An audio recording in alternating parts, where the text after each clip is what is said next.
Welcome back to the Advanced Selling Podcast, the longest running sales training podcast history. I'm Bill Caskey. Bryan Neal here. We are always pleased to be with you. We might have missed a week or two in October. You have a busy schedule. I did too. Plus one time we tried to connect and I sent you the link and you didn't get it. It was, I don't know what happened, but communication problem. So if you missed us for a couple of weeks in October, we're back. We're back. Yeah.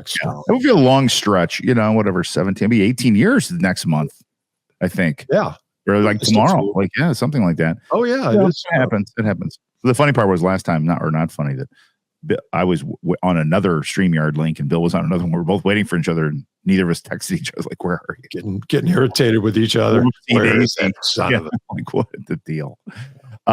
Let's see. So we're continuing our 3-part series. Last time we did the where you are assessment thing. Today we're going to talk future. Or as we say in Indiana, where you at? Where are y'all going? Where y'all at? Okay. Where's Kenny? Everybody in Indiana has an Uncle Kenny and an Uncle Bob. I found that out too. Oh, Uncle Bobs are huge. Everybody's got an Uncle Bob. I had 2. One's passed, one's still here. Now we're going to talk about where you're going in series episode 2 here, which would be really, really good. I went already to one of my football games in Nashville a few weeks ago, and I was having dinner at the hotel. It was very quiet. Broadway Street in Nashville. Mm-hmm. I mean, it's out of hand. It's just way too crowded for me.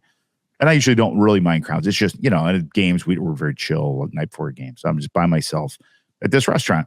And very, very nice server. By myself walking up and down Broadway. Yeah, no, I was in the hotel where we stay. I didn't just down into the lobby.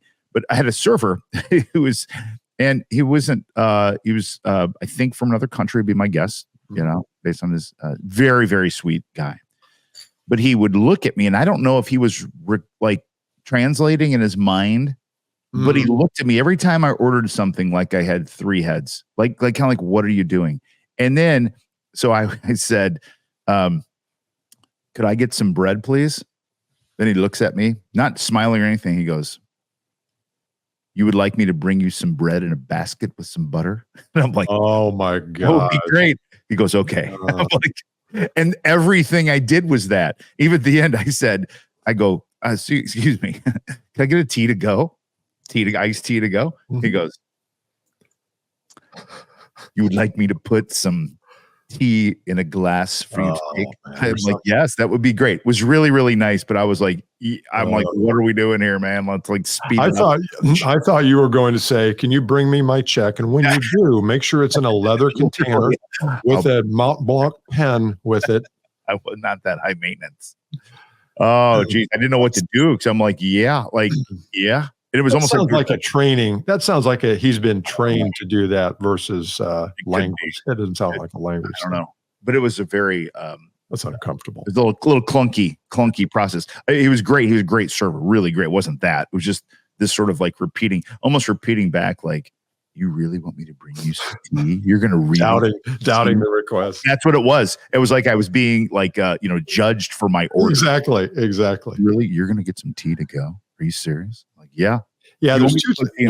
There's 2 things about, I don't know, we call them wave attendants or whatever, servers that bug me. Number 1 is the we thing.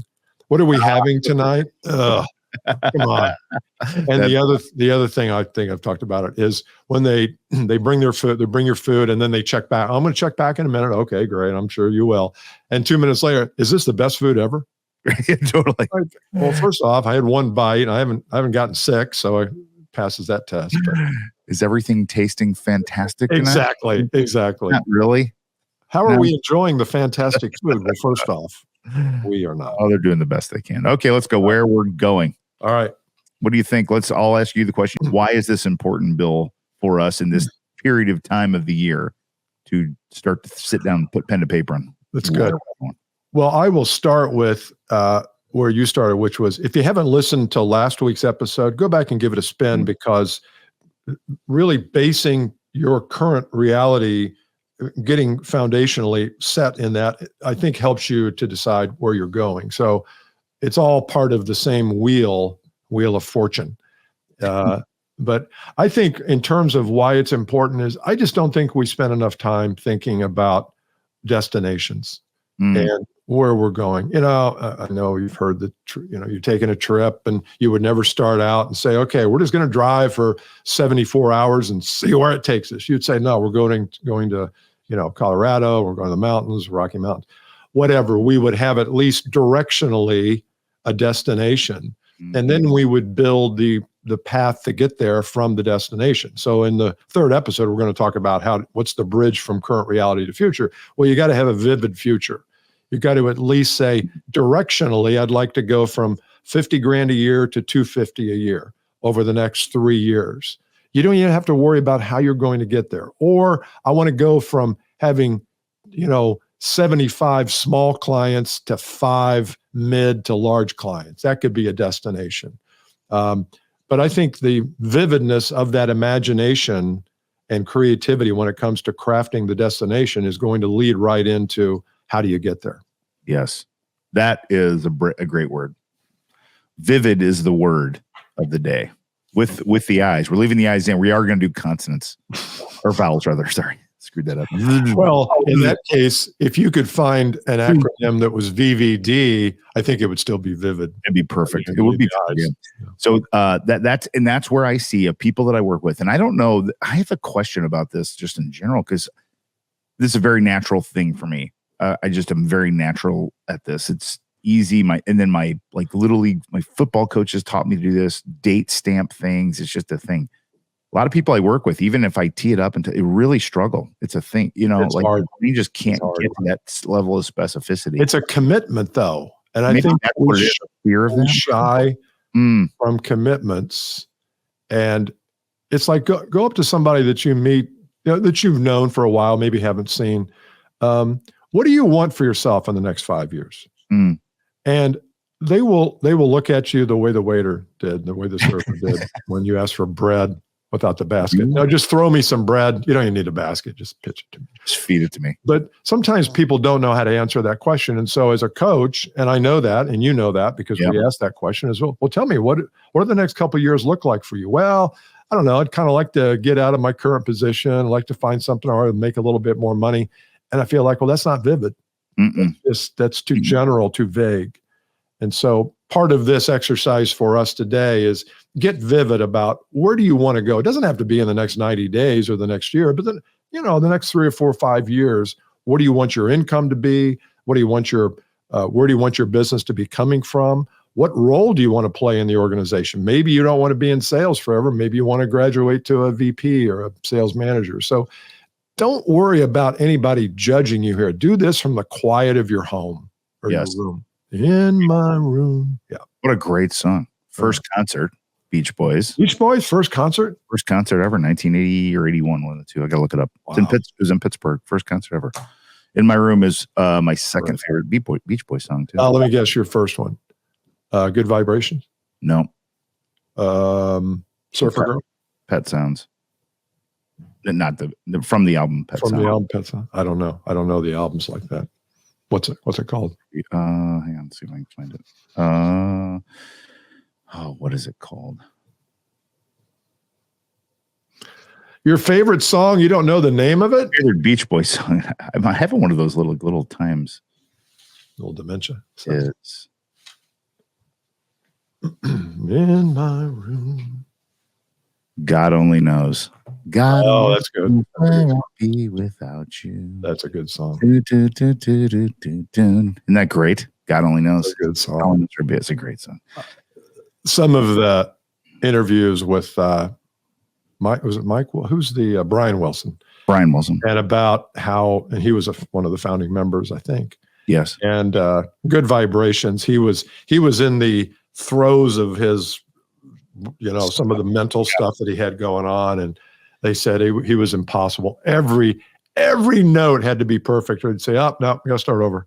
And they worked for weeks and months on just this one song. And so when you listen to that song called Good Vibrations today, it's a perfect song. I mean, it's just, and when you know that backstory, it kind of makes you appreciate it more. Okay. Anyway, that's why we're here. Why are we? Vivid. Yeah. Vivid is the word. Now, I will say, and this just hit me. I've been thinking about this for years. It just hit me a different way. This fear. So why is this hard for people? Sometimes, like you said, Bill, it might be a fear of commitment or then a fear of failure. If I put down that I want to to have my territory produce, $4 million in revenue, and I've only ever done 3, I might be scared of that. So I love this is a personal exercise. This is in your notebook, you to you, right? And it's aspirational. It's not, you're not a failure if you don't get it. Because if you put 4 and get 3,995, do you technically fail? Technically, right? But good gosh, you stretch yourself so far. So get vivid dates and numbers. It's got to be numeric in there. I just firmly believe that. I agree, and play the game. I mean, don't it's easy to judge. It's easy to judge others. Really easy to judge ourselves. Yeah. And we say, well, you know what? We did $500,000 last year in this product. There's no reason that thing shouldn't be 2.5 million. Okay, we'll write down 2.5 million. We'll work next week on how to get there. But start to get familiar and comfortable with that number so that every time you look at it, it doesn't shock you like it does the first time you wrote it down. Because at some point, you're going to say, well, I go from 500,000 to 2.5. Yeah, right. And then you write it down again and again. It's like, oh no, I'm going to go from 5.5 to you start to get more comfortable. It becomes more vivid for you. That's good. The other thing I'd add, we're going to stay vivid on the theme, is I would also have you plan or think about in the next year, 3 years, whatever stretch of time you want to use here. You mentioned earlier, Bill, the role that you're in and or what your calendar will look like. I think that's important to put down on a piece of paper, what your calendar is going to look like. And by that, I mean, I just went through this. It's taken me almost 2.5 years to get our business navigated to a place where I'm like uncomfortable about how much space I have on my calendar because we've moved the business to a place where it's like it's very scaled down, and we've got coaches all doing work, and it's uncomfortable.